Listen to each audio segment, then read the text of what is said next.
Cliff, your thoughts on that one this evening? Yeah, pleased as you can imagine. We set out at the start of the evening to put in a performance. We knew to progress to the next round it required a win, and really pleased to get the win.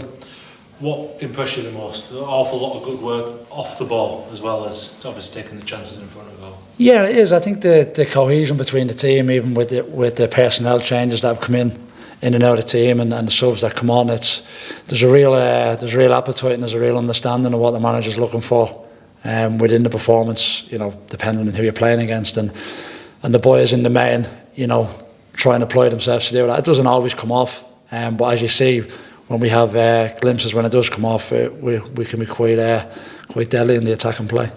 Byrne had a lot of the ball, particularly in the first half, but couldn't really fashion any chances. A lot of that down to the work that you did.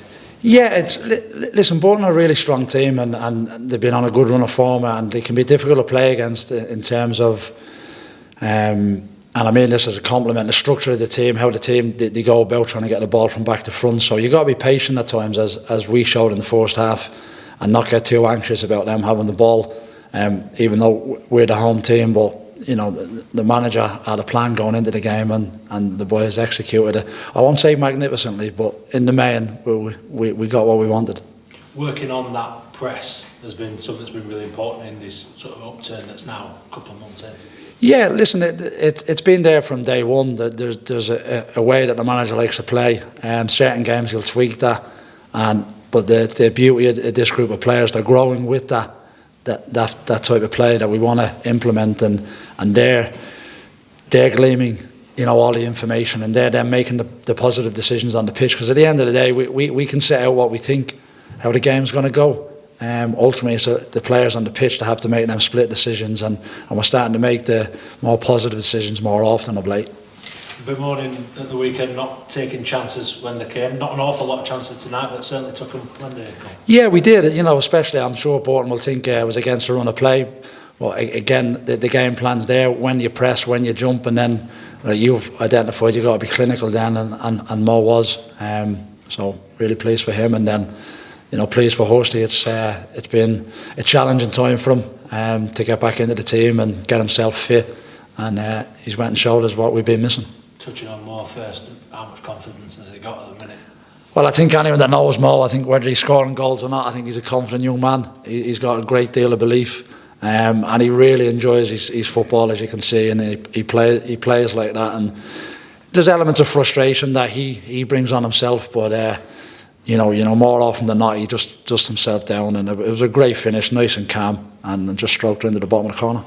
We'll be speaking to Kyle shortly, but how big will that be for him, getting a goal on his first start of the season after what you've touched upon is a really frustrating time for him? Yeah, no, I think it's really positive for him, or for anyone that's come back off a bit of a layoff, and I'll let him talk about his emotions really, but I'm really pleased for him because I see the hard work that goes on behind the scenes. The medical team have been working tirelessly the key is getting the players back, of course, but you want them back and to stay back.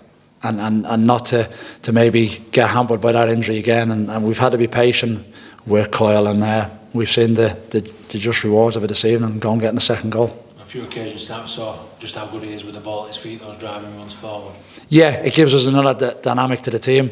Fantastic ball carrier, and when you've got one of them in the team, it means the opposition, they got to get drawn towards the ball and make decisions, and Hush is really, as we've seen when he come on against Grimsby a couple of weeks, his runs with and without the ball can cause the opposition problems. Not just Carl Hurst obviously getting the minutes tonight, but Richard Wood and James Maxwell 45 minutes apiece. How important that is on their returns? Again, really, really important. It's it's always you're trying to gauge the moments, the minutes, and the opportunities you can give the players as they come back from injuries. And I think this evening, all being well, I haven't heard any sort of issues or problems. We're really pleased to get what was really 45 minutes into both of them. Both were fine at half time. It was a prejudged decision that the manager was going to make. Obviously didn't tell the players that before the half time, but we were happy to get them off. Richard Wood in particular didn't look like he missed the beat in terms of what he's all about. No, he doesn't, and that's the professionalism within the two players. And again, I echo back to the medical team and the sports science team.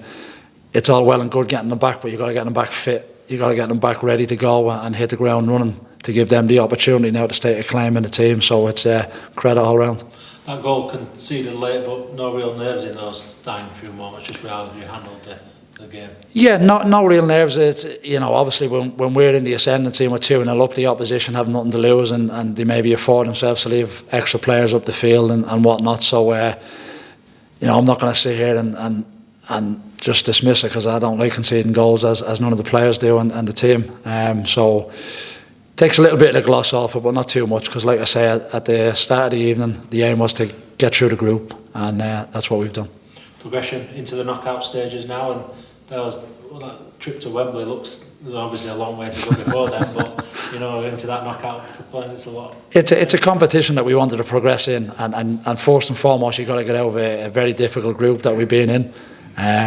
Against a very strong, I won't say strong Everton side, a very youthful, energetic Everton side, where you can tell some of them players will start breaking away into the first team, and then challenges at Mansfield and at home to Burton. So the aim was to get through, and we'll just take the next round as it comes. We won't be looking too far ahead.